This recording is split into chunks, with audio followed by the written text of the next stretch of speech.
All right, here we are. A new episode of The Grail. I have moved the watch nerding over to my second podcast, Kevin, The Grail. Welcome aboard. Here we are. It is no Basil, which is funny, right? Yeah, I mean, I don't. There's like three companies we pay attention to, so no Basil's not that big a deal. I don't need like the new Mont Blanc release or whatever. Yeah. Yeah. Or P&J made the thinnest movement to ever fit inside a shoe. You're like, all right, Brad. no one cares.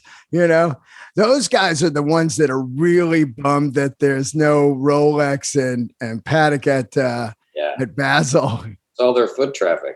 Yeah. And I think because of COVID, there is a lot like the NAMM show. I was talking to the guitar builders. NAMM show is the where they show all the new guitars every year.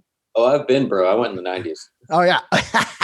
My friend Joey went to get, you remember I think it was called the EBO. Oh, yeah. Yeah. It was that thing you could put on the strings and it would play continuously.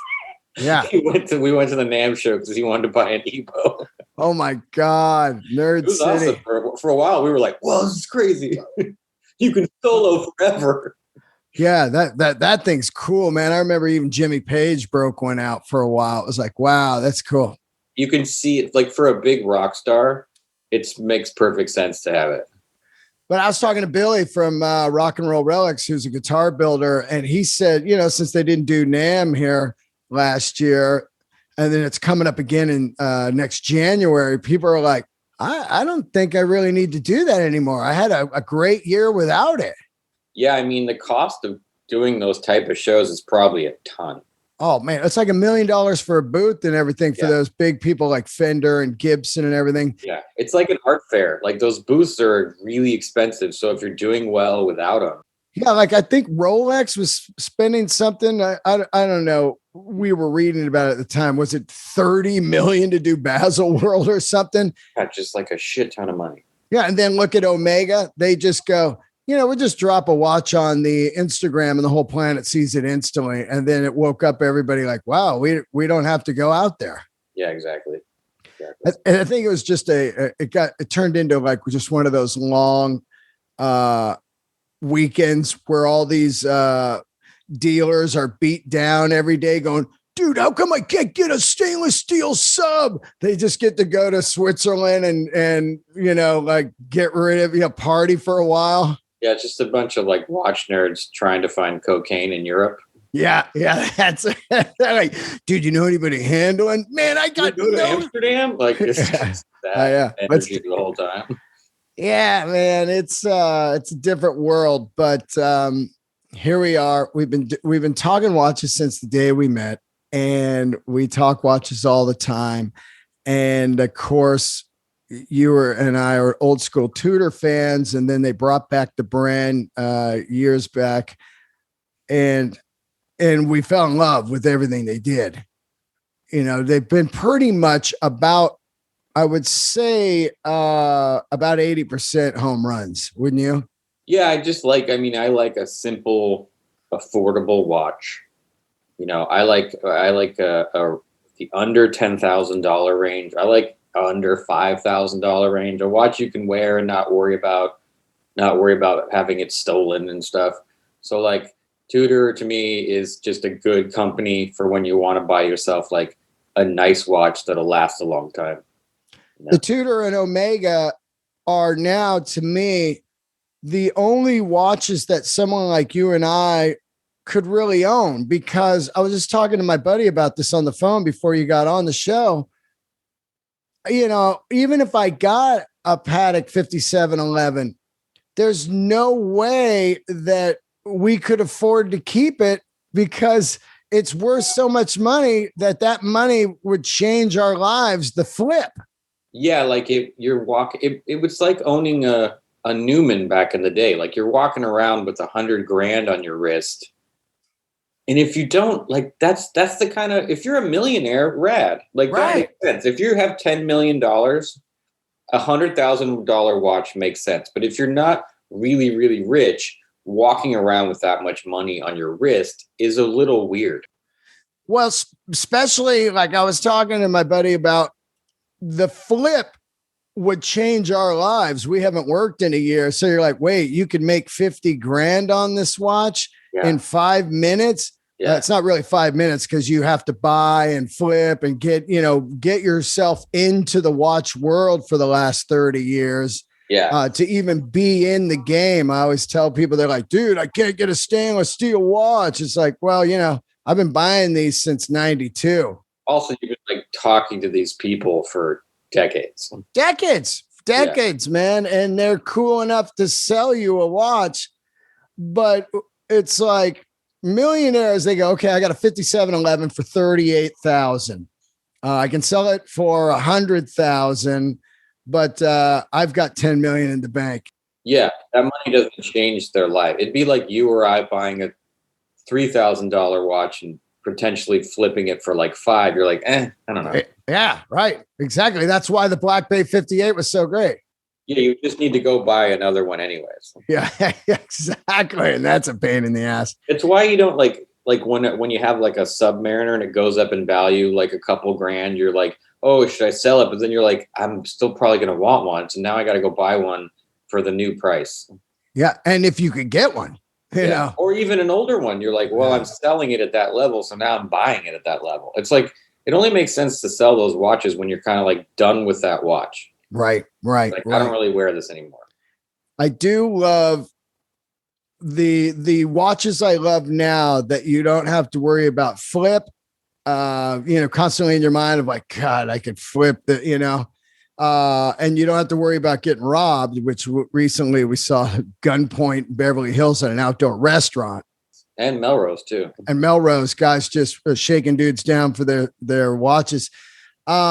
The watches I like now are the Omega new Speedmaster. I think it's fantastic. The one that I call the suicide model because everybody's saying it's razor sharp, cut your wrist. I've named it the suicide model. Yeah. And then, of course, any Tudor Black Bay and Pelagos and that stuff. And then the Explorer one. Yeah. Those are the three. So let's get into Tudor. Tudor has absolutely crushed it this year, which is unbelievable. I just can't even believe what they came to the plate with. So first thing they came up with, and they released 3 watches today. And the first one is so mind-boggling right here. It's their kind of chronograph Panda with the date at the 6 o'clock. Yeah. New slimmer case. It's got the crushing dial. I mean, look at this. And you can get it in Panda, I mean, look at that.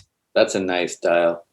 Dude, this is, let me look and at it's like is normally our chronographs usually dive rated because that's got a dive like a right. That's what they said. They went for the dive on this one, which is wild, right? Yeah. So it's 41 millimeter, choice of 3 bracelets, domed matte black or white dial, snowflake hands, the 5813 caliber. This is unbelievable. Price $5,200. Really? Killer. That's cheap. Dude, and then get this 5-year warranty, transferable. So if you sell it, then and no service for 10 years. Unbelievable. I mean, look at that thing, Kev. Those are going to go for I think this is going to be Tudor's first above retail. I believe that too. I believe this one's going to be hard to get because, as you know, you and I know now, they're selling people are flipping the new Daytonas for 30 grand. 30.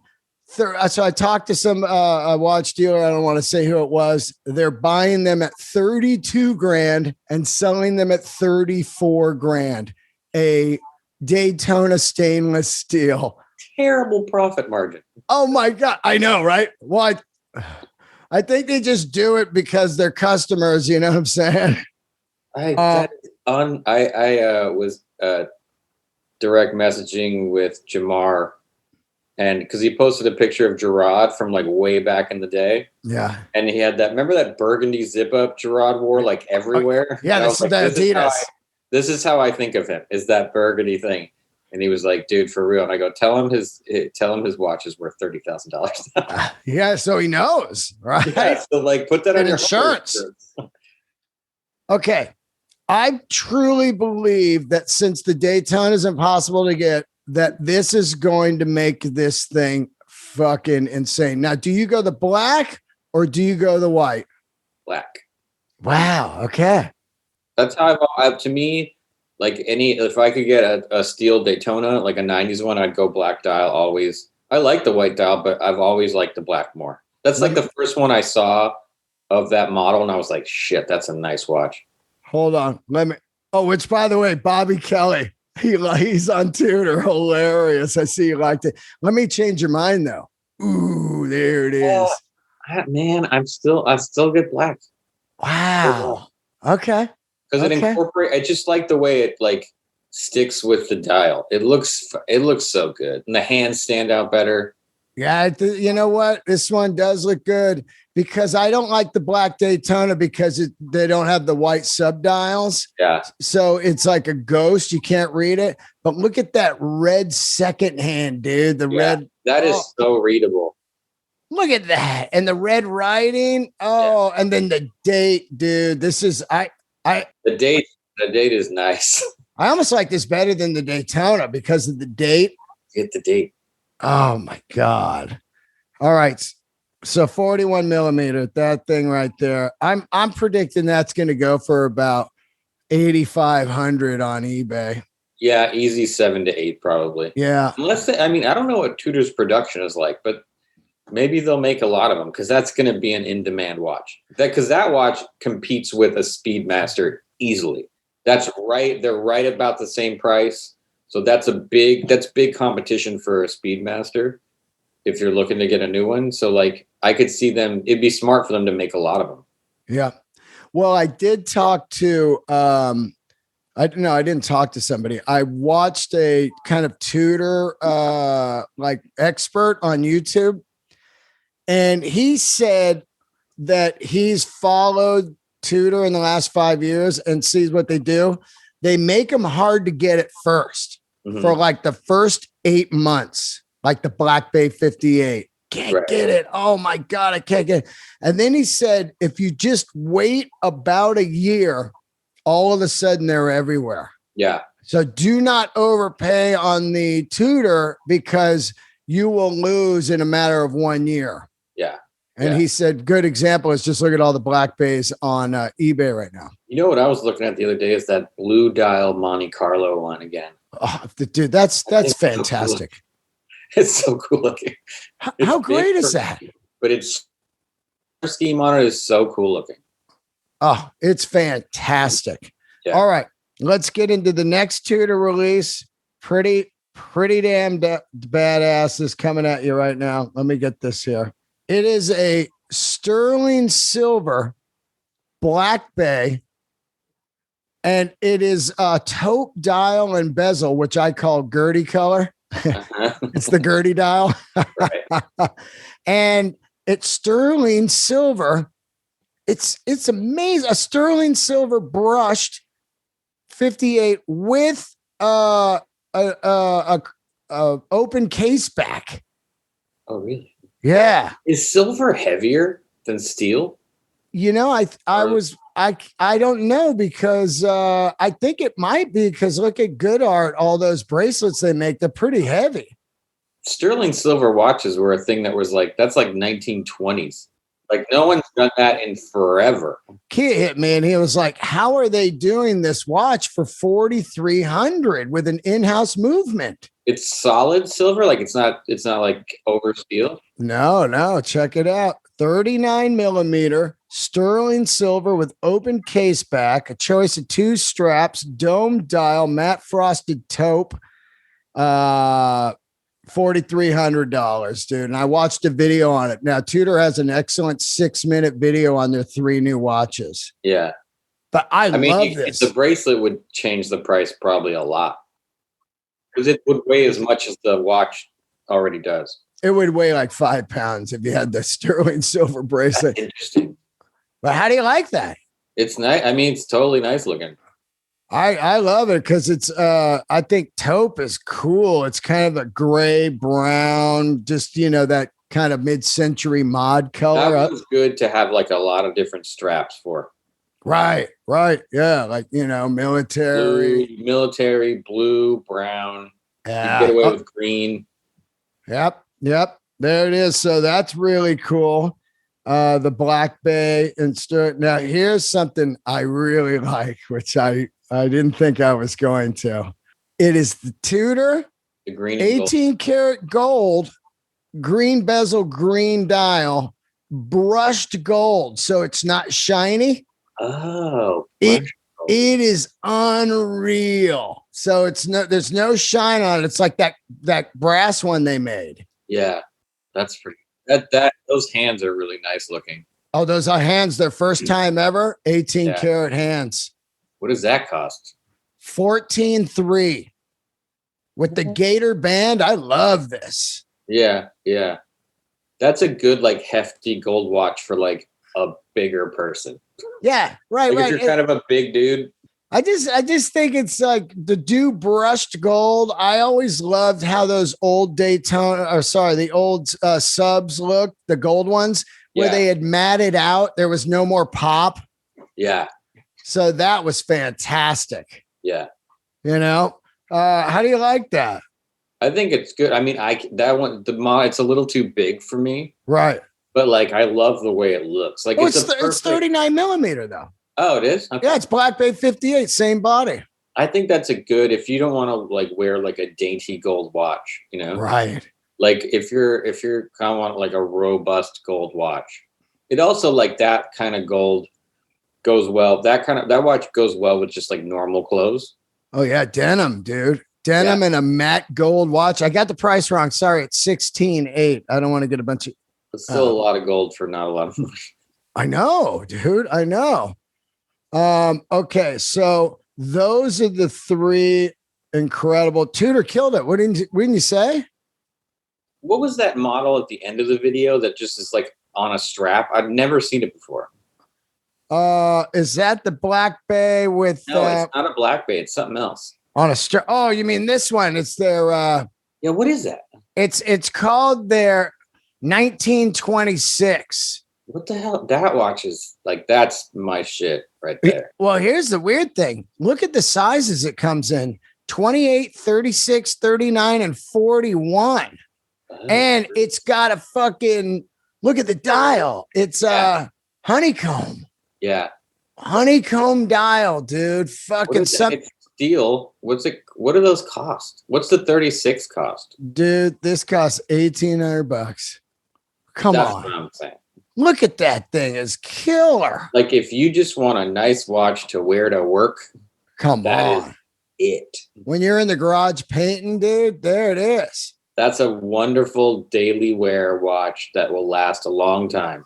Oh, that's going to last forever. It's smooth bezel steel with polished finish, 5-year guarantee, and just unreal, That's a Tudor I would get. That's a Tudor. I mean, that's the same. I mean, that price competes with like 60s Omega Seamasters and stuff.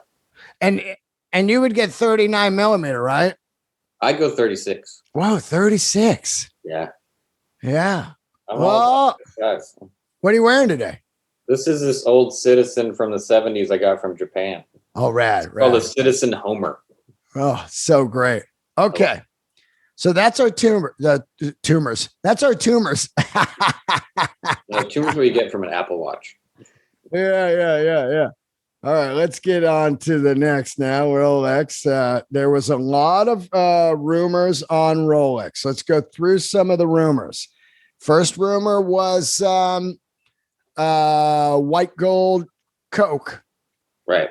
Which I thought for sure could definitely happen. White gold Coke. Now, this is a weird year for Rolex because they put stuff out about 5 months ago because they had missed the bezel. So they held their releases for a long time. and then put them out, and then knowing there was going to be more new watches coming in April, which was a really bizarre kind of a 2-time release, which is totally unusual. So there was that. There was a rumor of the Milgauss with a bezel, like the old school one. Yeah. Which you and I absolutely worship. It's probably the greatest holy grail Rolex ever. The 369. Wonderful watch. Yeah, unbelievable. 369 Milgauss with bezel, like with honeycomb dial and a steel lightning bolt. Second head explosion. Like it's like, I think, no, that one's like 36 millimeters. Right. But still. Okay. So there was that rumor. Then everybody, of course, was like, well, of course, they're going to mess with the Explorer 2 because it's the 50-year anniversary. There was rumors that maybe they'll do a green hand Explorer 2, which I was very excited about, like they did with the GMT. Yeah. And then there was rumors that there was going to be a 41 Explorer 1, just move the Explorer 1 stuff into the Oyster Perpetual, that new body that they did last year for the colored ones, the turquoise, the red, and all that. And then there was rumors of and then there was rumors that stuff was going to go away, like the Milgauss was going to go away, which has been a rumor every year since it came out. Yeah, every year. And each year that it doesn't go away, I'm like, I got to get one of those before it goes away, Every year since 2007. Yep. Yeah. Right. It was just like, the crystal's too hard to make. They're going to discontinue it. It's like they just, no. Yeah. The second batch was soft, so they had to start over again. So these are going for $20,000. That was the first watch that really went through the roof for a minute. Yeah. That was the first like hard to get Rolex besides Daytonas. Right. But that was the first hard to get Rolex where you had to know a guy. Like I had to go through a guide to get the plain black dial one. Right.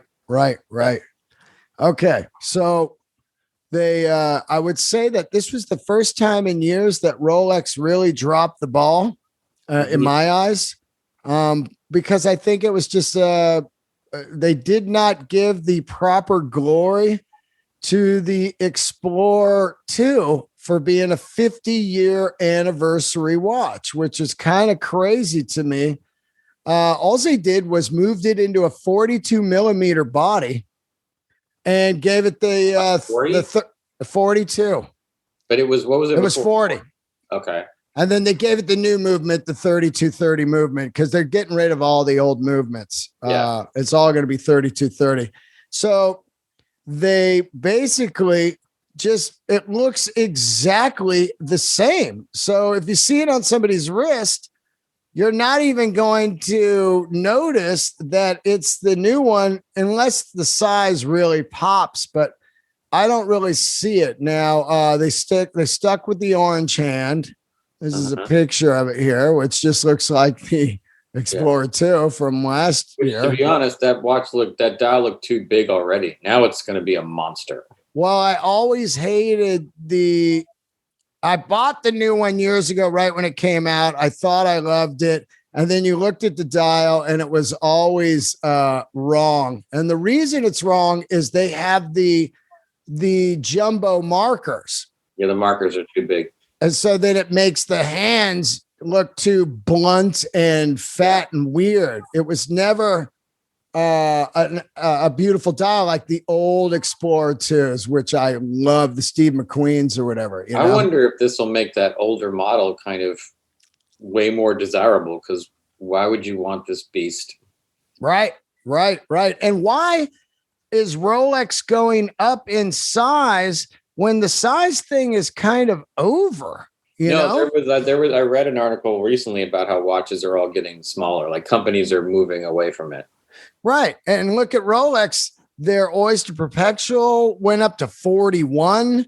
Their Explorer 2 is now 42. They still have that behemoth fucking super mega deep sea. It's like 45.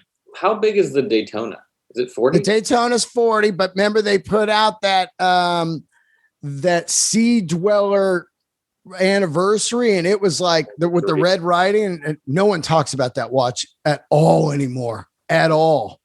And that thing, I think, was 42. It was 43. 43, like a weird size and way too big with a Cyclops. I don't even know if they make that anymore. I should look. But anyway, I don't know. What are your thoughts on that? I don't get as a strategy, it's maybe it's like how Omega has those like really big Seamasters. Oh yeah. Like those like the is it Aquaterra or whatever? Right. Like they're like 44 and a half. They're just like big. Like it's a little confusing what market they're aiming at, but maybe because they're a sport model, they're just like sport models are 42. Because they are. That's what a Speedmaster was. It still is.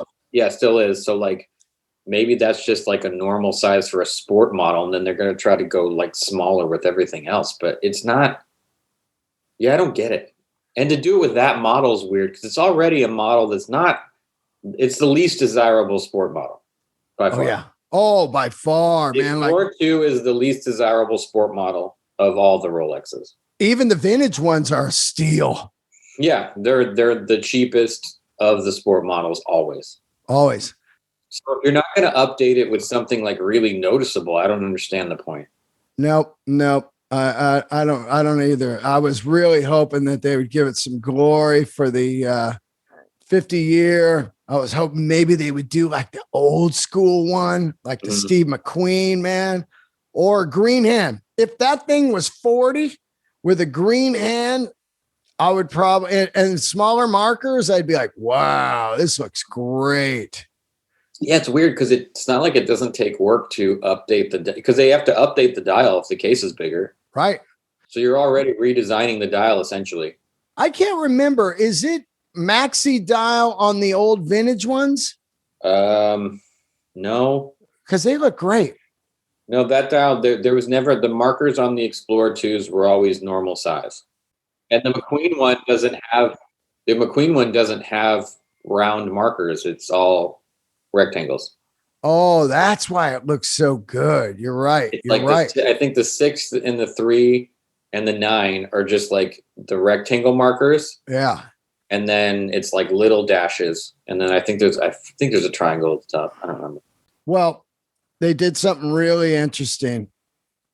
And it's really, really wild. Now, when they did that Sea Dweller, the anniversary one, they discontinued a Sea Dweller that I still talk about every year when we do this show. That's only a 2-year model. It was the one that they made with a ceramic bezel for 2 years before they went to the big size. I think it's going to be worth some great money. It's a 2-year watch. Yeah. And now they've discontinued the 39 millimeter Explorer 1, which is really weird. So it's completely discontinued. Nope. It's just 30 back to 36. And they got two-tone.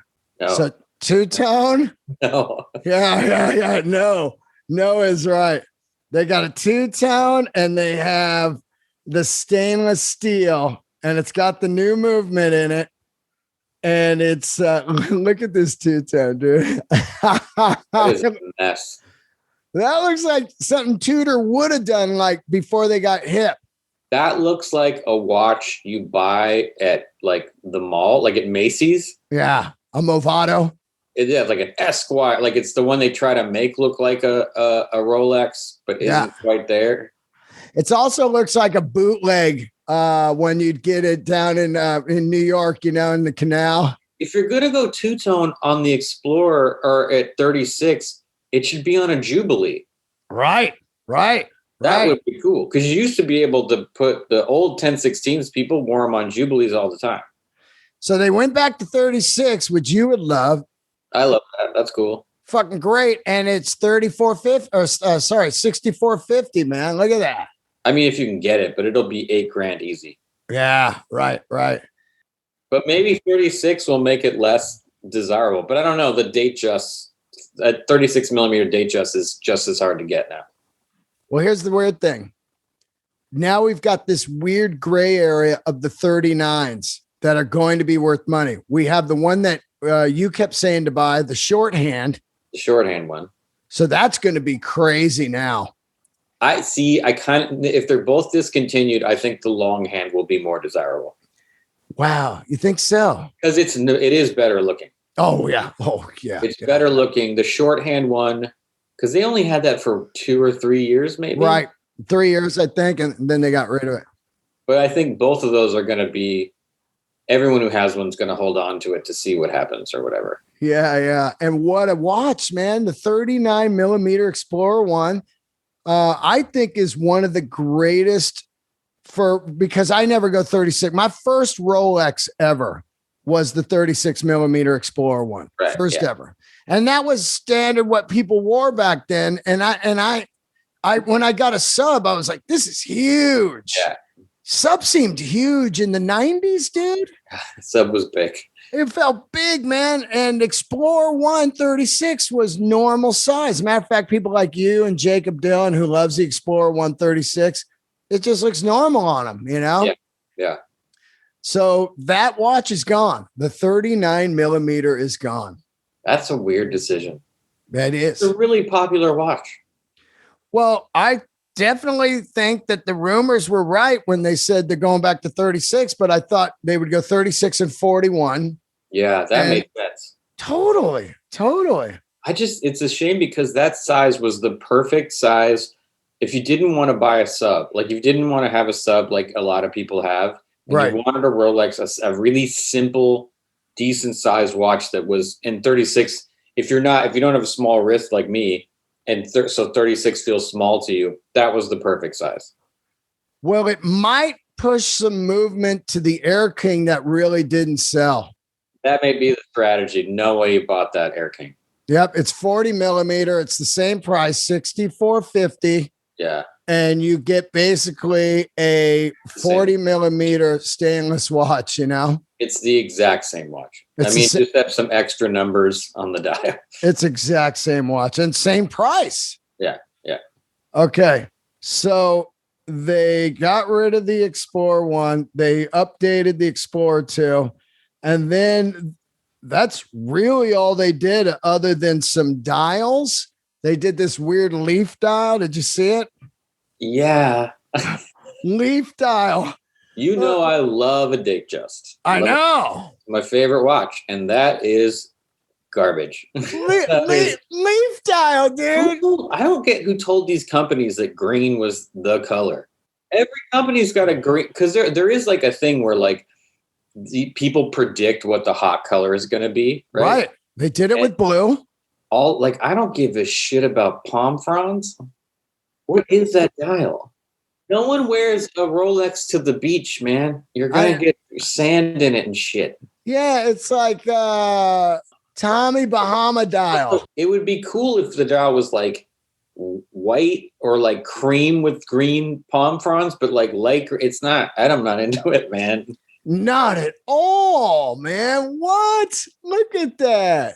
That's like 5 minutes in Photoshop. Someone came up with that fucking thing. You know what we're gonna see? We're gonna see like Steven Tyler rocking that. We'll be like, oh, all right. That's the watch the dealer gives the really rich guy for a good deal. He's like, I'll give you the Daytona if you buy this. Yeah, you buy the Tommy Bahama dial, and then you're all good. Tyler puts it on like a camouflage band. Oh yeah, and then we're all like, you know, and he looks cool. Yeah, I'm kind of digging the Tommy Bahama. Well, dude, he wears that cheetah one, and you're like, yeah, you should. Oh, well, I love when he wears the cheetah one. It's unbelievable. There's like 11 people in the world that can wear the cheetah one, and Steven Tyler is one of those people. Absolutely. You have to have on so many scarves to make the cheetah one look good. I still want this. Yeah, that's good. Yeah. But I did read somebody say that the 41s kind of fit funky compared to the 39. Yeah, 39 is a better size because 41 without a crown guard and a bezel looks huge. It does. My buddy has the green one. It looks huge. Looks big because the case is rounded, right? No. So it just looks massive. Like that curve makes it actually feel wider. And since the bezel's not that big, the dial looks enormous. Right. Like if you don't have a huge wrist, that watch looks like a beast.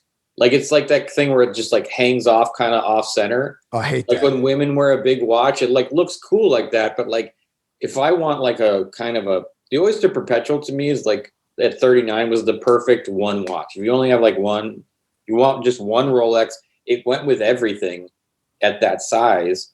Yeah. But like at 41, it's just big. You know what I forgot to check is if they're still making, let me look real quick. I wish that Rolex, when they announced the new watches, would announce what's discontinued also. Like right on the website, like no longer, for like a month, no longer available this. The problem is I think people would talk about the discontinued more than the new ones. Yeah. Okay, they still make the day-date 40. Mm-hmm. All right, and they still make it with the fucking honeycomb dial in platinum. Okay. Which is I still fucking worship right there. That's still nice looking. Oh my God. It's so good. All right. So one thing they did do subtly, which I found in the website by digging through every watch, they offer a Jubilee band on the stainless steel Sky Dweller now for $750 more. It is incredible. That's good. You want to see it? Oh my yeah, that's good. Dude, look at this. How good this looks. I found it by just digging around, like what did they do through the site or whatever? Oh, yeah, I was like, what did they do with the Sky Dweller? And then I was like, do they still offer the stainless steel and blue? That's always what I go to first. Yeah. Because man, the second they do that, that watch is going to be worth $1 zillion. Yeah. Okay, here we go. Let's see here. Check this out, man. Unreal. They should. I mean, to me, that's what Rolex should. They should make it customizable. I think so too.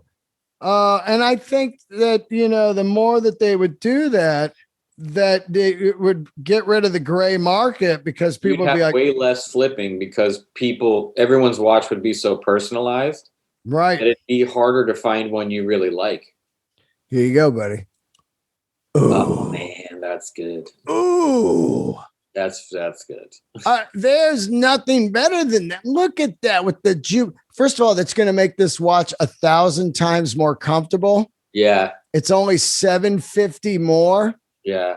And look at the difference. This is hilarious. Look at the difference. It's so funny to see the difference. Polished center, Yeah. Jubilee is so much better with the polished center. And Jubilee makes this watch look not as like a sport watch, but more luxurious. Yeah, that's a really nice looking watch. Dude, that is a must. The Jubilee. What are those going for now? 28? This watch? Yeah. No, gray market. Oh yeah, 27. Yeah 27. Although I bet you that's more now. If the Daytona's at 32. Well, I checked and he said it was still around there, which is weird because Daytona is considered the king of all watches now. Yeah. Which is wild, right? Because to me, it's still the 15. Well, of course. Yeah, of course. The Daytona are the heart, and the Nautilus. Those three watches are the ones that all like the rich guys want to get a hold of. Right. Because if you have one, it says you've either spent quite a bit of money at an authorized dealer, or you spent a lot over retail to get it. So it is the like shorthand to show off you're rich. Yeah, exactly. Now, AP did something kind of like Omega did. They just did their own release like a month ago. Mm. So, they did this green dial and then they dial that much. Yeah, I know. I don't like that dial either, but they did these greens, man. Ooh, with the fucking, cool. That's rad. Yeah. But I still like the purple one over this. Yeah. The purple one's cool. From last year, the Purple Rain. Yeah. Also, they're one of the few companies that do like a salmon dial that I really like. Well, that salmon dial, 15202 Royal Oak Jumbo salmon dial is the greatest watch made. It's white gold, right? Yep. God, that thing must weigh a ton. It's the greatest watch made. Dude, and they only made like, they didn't make many of those, right? Yeah, I think there's like 50. Yeah. I remember when it came out, I called. I thought, well, it's gold, so maybe it won't be hard to get. You know, the lady was laughing. She's like, those don't even exist. I want if they only made 50 and a normal 15202 goes for like 80 grand. Yeah. That salmon dial white gold's probably $300,000. Well, I saw one on eBay for 120. 15202s are clocking in about 55 grand right now. Oh, okay. I thought they were higher. No, the Nautilus is the highest. Oh, right. Yeah, the Nautilus is gnarly now. And now that they discontinued the blue dial, it's I looked at someone's selling a Nautilus right now for 90 grand. It's either HQ or tropical. And I looked and I was like, that watch was $12,000. I know. I could have bought that watch 7,000 times for $12,000. 11, like 9 grand. Yeah, like, I know. What a crazy return. Some guy bought that watch and like a guy with a lot of money probably bought that watch, forgot he had it, and then like took it and he's like, can you look at this? I haven't worn it in a long time. The guy was like, can I sell this for you? Yeah. I mean, what a huge jump. What watches jumped that? I mean, the Newman jumped in my time looking at watches. So from 2007 to now, like you're talking about 14 years. Yeah. The Newman Daytona went from a $40,000 watch to like 300 grand, 400 grand. Yeah. That's a pretty big jump, but still that's the same ratio almost as the Nautilus. I think the craziest thing is how a new watch could be 100 grand when you could buy like 5 vintage Rolexes that keep going up. That's what I don't like about this market is I don't trust it because I've told you, I don't think you should buy anything over retail that they could make more of at any moment. And it's weird to see some of the older models kind of sit stagnant. Like they've gone up, but like red subs have kind of just stayed where they are. Like kind of like, and I mean, dude, those Explorer 2s, the McQueen Explorer 2s, they've gone up, but like to me, that's such a cool watch. But the just kind of hysteria of how hard it is to get a regular sub is weird. Yeah. I think that I'm in the last 4 months have been thinking Explorer 2, Steve McQueen, because I think there's going to be a day, and you and I have said this over and over, that one day it will explode and we're going to go, because it's the last vintage one you can get for a good price. Yeah, they're still like in the 20s, the low 20s. Yeah, and a good one. I mean, a good one. Look. Yeah, a good one at that price. Yeah. You can find like, I've seen Box and Papers ones for like 25 or whatever. So if you're looking to spend that much money on a watch, I think and it's really wearable.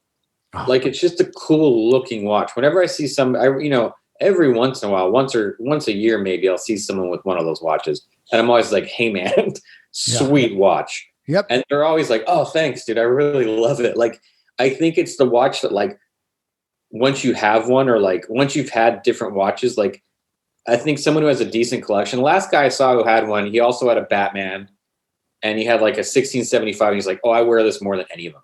Yeah. Because it's got a matte black dial, the orange accents, the hand, the steel bezel makes it like kind of low pro. It doesn't look like a sport Rolex, and you have a good bracelet. Like it's just a cool ass watch, man. And it's totally outside the box. When you see someone as you go, oh, this guy's different. It's not like, nobody has it. It's for sure. That's the watch I would get if I was like going into year 3 of a TV show, making a lot of money. I'd be like, I'm getting one of those. Like that's a cool watch. And nothing that if I'm picking a Rolex that looks good with just like a t-shirt and jeans, it's that. Oh, that watch is cool as shit. And it's so, and Steve McQueen. It's so 70s. That's why I like it. It's so 70s, man. Like that's a watch Brad Pitt should own. 100%. I'm sure he has one. I hope he does. Because he loves Steve McQueen, I genuinely hope he does. They still can't find a picture of him wearing that watch. Oh, Steve McQueen? That's hilarious. There's literally no picture of him that I'm aware of him wearing that watch. That's why a 5512 is the real Steve McQueen, because there's pictures of him wearing it. Right, You right. cannot find a picture of him wearing that fucking watch. All right, let's get into the granddad. The absolute unobtainable. Unobtainable. Yeah. I really, really don't know what the employees do at a Patek dealer except field hate. That's gotta be the easiest job in the world. No. What do you sit around and do in the showroom? A Patek dealer at this point is like those insurance scam medical places that have like 4 items in the store and are never open. Yeah. And there's just like a wheelchair in the window because they're running just a full-blown insurance scam. That's what a Patek dealer is now. It's so nuts, man. That's a job I would take because I'd probably write 5 scripts a month. Oh my God. You're just in there surfing. You're in there working on another job. Can you imagine? Like you get a different job, like computer work. And so you're just in there working 2 jobs. You're a web designer if you're a full-time Patek dealer. Yep, exactly. What do they even do? Sell cufflinks and shit? Yeah, I think they just constantly try to wield you over to the other ones, which, by the way, the one John Mayer told me to get, you can't, they don't even have that. And that's not even a hot model. I'm like, hey, do you got this fucking model? They're like, nah. I don't even think they have like the 5127, like the dress models, like the really normal ones. Because I'm sure they make people buy those to get on the list for other ones. I mean, I thought, well, you could get this one that John Mayer recommended. Then, of course, you're on a list, that cool platinum one that looks like a high school clock. Yeah. God, yeah. I love that watch. Yeah. I actually love that watch like more than a lot of watches because it's just cool. So fucking classic. Yeah, I really don't know what goes down there, but I did read, which I was right before I had you on. They 5711 discontinued the blue dial. We all know that, and all of a sudden they're 125 grand, and then they came out. Which, by the way, the watch was 32 grand. Now they're 38. And they came out with the green one. So it's olive green. It's I fucking love green. You can't tell there because that looks gray. But let me see. There's some good pictures of it. This might be good. There you go. Yeah, that's good. Yeah. So, and then let me, there you go. There. Yeah, I like that color. I love the color. This is the later dial that they came out with 2 years ago where it's raised onto the bars. Before, the bars went straight across here in the logo area. Right. And then it was applied. Now, applied logo. Now it's printed. And that happened a couple years ago. Oh. I wasn't quite sure what I felt about it, but now I think, because see, it takes out the straight across bar. I kind of like that. I do too. I didn't at first, and it's probably a lot easier to produce because you're taking away a step. Yeah. Just because you have to print on the lower part anyway, so you just print it all. Right. So that's that is the green dial. Sort of weird. It's a little weird that like the markers I thought are glued to a dial that where it's like they're it goes like it's not flat technically because the grooves. Right. I thought the minute track looked kind of trippy. Like it must be really hard to put glue because you can only put glue or however they adhere it to like different areas of the markers. Like especially like the 2, you can only put little bits of glue at the top and then like a little at this corner. Yeah. Because the way it's angled, there's not a lot of connection space for glue. I wonder if there's cuts in the dial. Oh, there might be. It's into like that. There's got to be holes in there, and they drop it in probably. like they just snap because that would be a nightmare. You'd see glue like there. That would be like there'd be mistakes and shit. It's got to be snapped in there. Yeah. Yeah. I've been lucky enough to try one of these watches on. I've also been lucky enough to try on the 15202, both Gerald Genta design watches. Yeah. Both of them are unreal when they're on your wrist. You can't even tell. They're paper thin. They fit flat. They fit flat. They are the ultimate fitting watches. There's nothing that fits like these two watches. And that is the hysteria of it for me. Of course, 10 years ago, no one gave a fuck about this watch. You can get it for $1. Hated this watch. Hated it. And hated it when it came out. Yeah. It was a stainless steel watch. People are like, what? You know? Not in this watch, people straight up. And the only one they liked of this one was the chronograph. Right. That was the hot watch in 2007. Impossible to get. And it was the same thing. It was 36 grand and it sold for 45. Right. So they did the green. Now, I was reading right before I had you on that this is supposed to be the last year of the 5711. So they decided to do it in green. I find that hard to believe, but if it is true and the 5711 maybe becomes something different, like a bigger version or a different number. How big is it now, technically? What's the size? It's 39, I believe. Hold on, I'll tell you right now. So here's what it says. Let's see. It doesn't have the size. I always thought it was like 39, you know? Yeah, it doesn't feel like it's 40. No, when you put it on, it's just unreal. How big's the travel time? Travel time is 39. Oh, no, that's 41. Yeah, so this one's small. I bet you this one's 39. Yeah, but it's travel time's weird because it's the buttons on the side and shit. Yeah. But yeah, this has the ports on the side. So I don't know. It's so funny because I used to know everything about this watch, and then once you know it's completely unobtainable, the info. That watch, because it's stainless steel. What are the middle markers on the bracelet? Are the middle links white gold? Nope, it's all stainless. That watch would be worth 15 grand. Yep.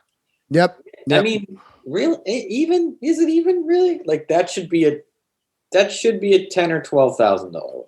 Well, the amount of time it takes to make it, I understand because of the labor. The bezel is the subtle change in the bezel. Oh, or that really subtle corner is pretty nice. Yeah. And you're gonna bump it into shit. Oh, I saw one beat up. It was wild. That watch should cost $15,000. Yeah. The stainless steel watch that tells the time and the date. Yep. And that's it. I do think it's the greatest design ever made. I do love the 15202 because it's Gerald's first watch design and it's kind of crude with the screws and everything. The old ones are as good as it gets. Oh, God. Yeah. The 5402. Oh, the old 5402s, when they're like, you get a little bit of beat up dial. The gold ones, and those are as cool a watches as you can get. Yep. So they did that. And then if they discontinue it, the watches will be like 200 grand if they do get rid of the 5711. Then they did this, which is this one, which is a rose gold with the blue dial. I like it. Yeah, that's cool. Yeah. Let's see if I can. I like rose gold. Yeah. And it's on a band, it's on a bracelet, not a band, Yeah. Because I don't like their bracelet. Their bracelets don't look good to me. I mean, not the bracelets, the bands. Right. The way they attach doesn't look good to me. Here it is right here. Good photo. Really cool. Yeah, that's a cool watch. That's a cool watch, man. What's the retail on that guy? Oh, 90. I think it was 90. Oh yeah. Yeah. Oh yeah, it is 90. They're like 80 and 90 or whatever. Yeah. It's like gold, Let's see. I mean, look, if you're really loaded, yeah, you want a cool watch to wear on your yacht, that is the yacht watch. Now this place already had the green one today. In Shanghai. Yeah. And look, they're opening it up. Get a look at this. He's Chinese billionaires. Whoa, buddy. Yeah. Chinese billionaires, dude. They buy watches, man. They buy watches in China. Look at this watch, dude. Look at it. Ooh. Oh man, dude. Look at that thing. What client was loaded enough to where they're like, can I do a video? And he was like, yeah. He's like, are you gonna wear it? He goes, yeah, I'm gonna wear it. So you can wear it. I'll just wear it out of here. Look at that thing, dude. I mean, it's crazy too is just 2 years ago, you and I were at a private viewing of the new Pateks, like 20 of us in this room in Beverly Hills. And now, because of COVID, that just seems like completely never happen again, Yeah. We'll never see Praz from the Fuji's in a watch store ever again. Yeah, I know, right? Yeah, Praz was there. It was awesome. I was like, oh shit, it's Praz. Yeah, and he had like 10 Pateks. Hilarious. Yeah. So, that's what we got. That rose gold one is a really nice watch. I still love that, the Purple Rain. Yeah, that's good. I mean, look at that. Look at the purple on that. But those are the releases. Rolex Patek Two-Tone Explorer 1 sucks. Oh, every year we have one that we can't stand. That watch sucks. It sucks, dude. Also, a black dial on a two-tone, to me it rarely looks that great. I like a gold. Like, to me, if you're gonna be like, check out all this gold, do a gold dial. A gold dial Explorer 1. Like the two-tone sub is like the only two-tone that looks cool to me with a black dial, because the black dial it's just too severe in comparison to the gold to me, in my opinion. Well, Rolex, I think that they, gave us some great stuff over the last 5 years with the Batman, the Pepsi, the Sky Dweller. I just feel bad for think of the amount of meetings it took to decide that. I know. And they're just, months. Dude. These people talk we're getting ready to launch Explorer 1 two-tone. That's their job. And they're freaking out, all stressed, launching Explorer 1 two-tone. It's coming up. We're getting ready to roll it out. They use those phrases we're rolling this out and rolling that out. And you're just okay, who gives this? That's why. Who cares, man?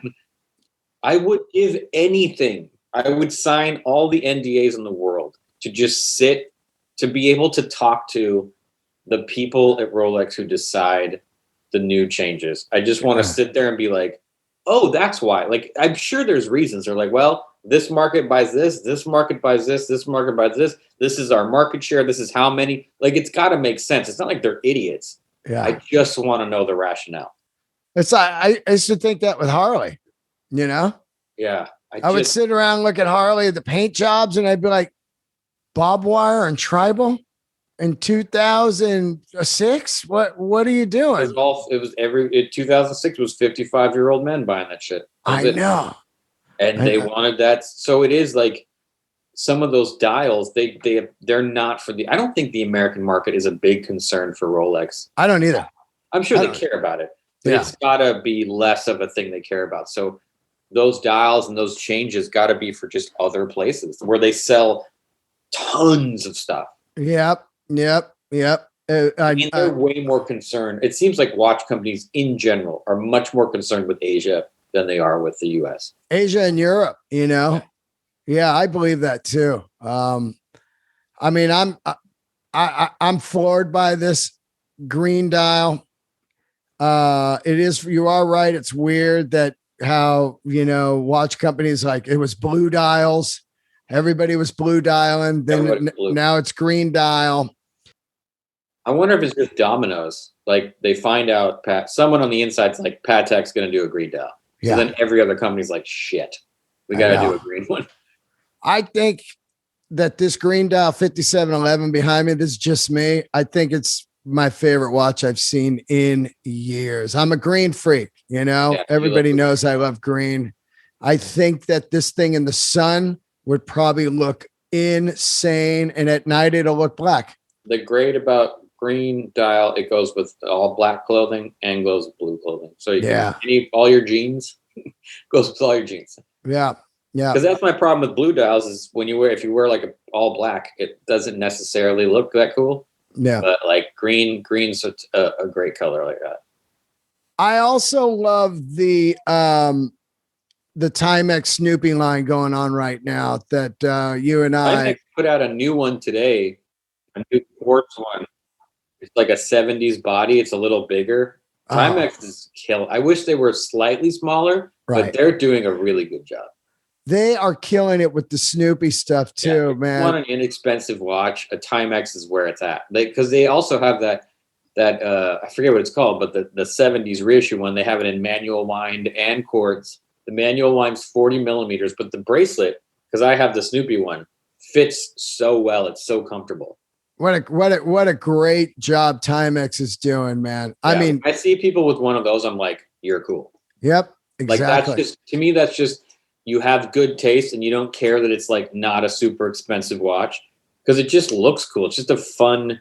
There is that kind of collector that just likes fun watches, like those weird Lejour dials, like all those companies that make crazy 70s dials. Like that kind of collection is fun. It's cool to me. As I get older, that's the kind of, because I don't really care about like people noticing my watch. Like I just want something I can look at a lot and be like, that's cool looking. Yeah. And so like those dials and just like the weird color configurations and the shapes and stuff, those are fun to buy. I told like a friend of mine just bought her first Rolex and I was like, everyone should have one nice watch and 11 fun cheap ones. Yeah. Oh like yeah. Watch, a white G-Shock, like all kind of Mickey Mouse, like that. That's like, if you're not a weird watch rich guy flipper, like going to Basel, that's like a fun. You should have watches you change all the time. That's fun to me. I love that G-Shock Royal Oak one. You know, yeah. I love one, a customized one. It was gray, and then they changed the markers to like rainbow colors. It was rad looking. That kind of shit's fun, man. Are those hard to get? Kind of, but I can get them now. I kind of want the gray one. Are they really expensive? No, man. I think it was like I can't remember, like 130 or 180. Do they have a solar one? Because that's like, to me, the solar one is you cannot beat the G-Shock. I have the Solar Atomic. Yeah. It is the most durable, useful fucking thing in the world. I love it. Plane, you get off the plane, it changed while you were flying. I love that John Mayer one. I was hoping to get one, and then it didn't happen. I don't know what happened there, but maybe they haven't actually released it yet. I don't know. Yeah, maybe actually. You might be right there. Maybe that's dude. It's like the way Marvel releases TV shows. They're like, get ready for Loki. And it's like, 9 months. Yeah. Like, what can I find? Like, dude, like they advertise shit so far ahead. They're like, this TV show's coming out. And you're like, you look at the year, you're like 2023. Okay. Yeah. Tell me then. I know. Well, there we are. Another watch nerd expedition there. We missed Bo Gorey today, our great third man, but he is just so swamped. Probably polishing a case that looks just like this Patek right now. Yeah. He's literally making a case look this good. Yeah. He's either doing that or he's working on his TRD 4Runner. Like, I'm putting a new rack on, dude. Have you seen the new Broncos? Oh, yeah. That's going to be a popular car. Oh, well, that car is like already sold out and people like Coop got one. You know that artist Coop? Yeah. He moved to Texas a while ago, but he got like on the list. Oh, yeah. So he's getting one. That's a cool ass car. They just postponed it another year because the company that's making the pop tops for him, since COVID, they just can't keep up. It's like tires are kind of small. Yeah, I like it a lot, man. No, that's going to be a really popular car. Oh, it's going to be so. I mean, the base model's $29,000. Everybody can get one. Yeah, that's not bad. I know. That's like, by the way, if there's a car that goes with a Tudor, that's the guy. It is absolutely. So, my advice to everybody: get out there and get a 39 millimeter Explorer 1 if you can find one right now. Yeah, they're out there all over eBay, and then they're like what, $7,500, $8,000. Yeah, I've seen them. I feel like that's an easy, with the new release, that's an easy $9,000 in the next few months, probably up to 10 by the end of the year. I believe that too. 10 grand. And then I absolutely love the new Omega Speedmaster with the step dial, the dot over 90. I love that. Value for the price. You get a chronograph. What's the retail on the new one? $6,000-ish? It's 63 for the Hesselite, 71 for the crystal. And a lot of those dealers, they'll wheel and deal on you a little. So Yeah, they will. Negotiate. Yeah. That's a good, if you're a person that wants like one nice watch, you know, it's wearable. You don't have to worry about you're not going to get robbed. It's great. But I'm going to look at that Tudor 1926 thing. Dude, I can get you a deal on that. That's a sweet one. I know. Yeah. All right. Well, great to see you, dude. I miss you. This is my first Grail episode. Yeah, your first Grail. First Grail. I love it, man. It's so good to have you on, you and the dog there. And congrats on your art show. Everybody follow Kevin at Kevin Christy. He just had a crazy successful show in New York. And I'm so happy for you, dude. Look at this mess behind me. I know. Does it say art or what? Skateboards, rock art, a dog. A Hunter Thompson poster. Yeah. I see that. Great. Hunter Thompson's God. Look at that. Well, yeah, man. What do you got coming up? You got some art stuff? I mean, just follow my Instagram for art stuff. Yeah, I think I'm going to make a little book for people to buy. Oh, that's cool. So, and you got a hoodie coming, or is that not happening? No, that's out. Oh, it's out. The Strokes, you can buy if you want. Oh, yeah, the Strokes hoodie. You can buy, if you want to buy something with a drawing of mine on it, strokes.com. There's a jacket and a hoodie. My design is the one with the hands on the fence. Two hands on a fence with like an orb above the fence. So I did that for the Strokes. So great. And yeah, you can buy that. Fits good. It's got type all over it. It's good to buy. I love it. And the jacket's not that expensive. It's like $60. I think the hoodie's like 50. Yeah. But Marcel's been wearing the hoodie like every day. It's super comfortable. So good. I got to come. So weird wearing my own merch. So. I got one. I wear your merch. I don't wear my merch. All right, man. I love you, dude. I'll see you soon. And you and I will do a little flea market together. It'll be great. Hell yeah. Talk to you later. See you, buddy.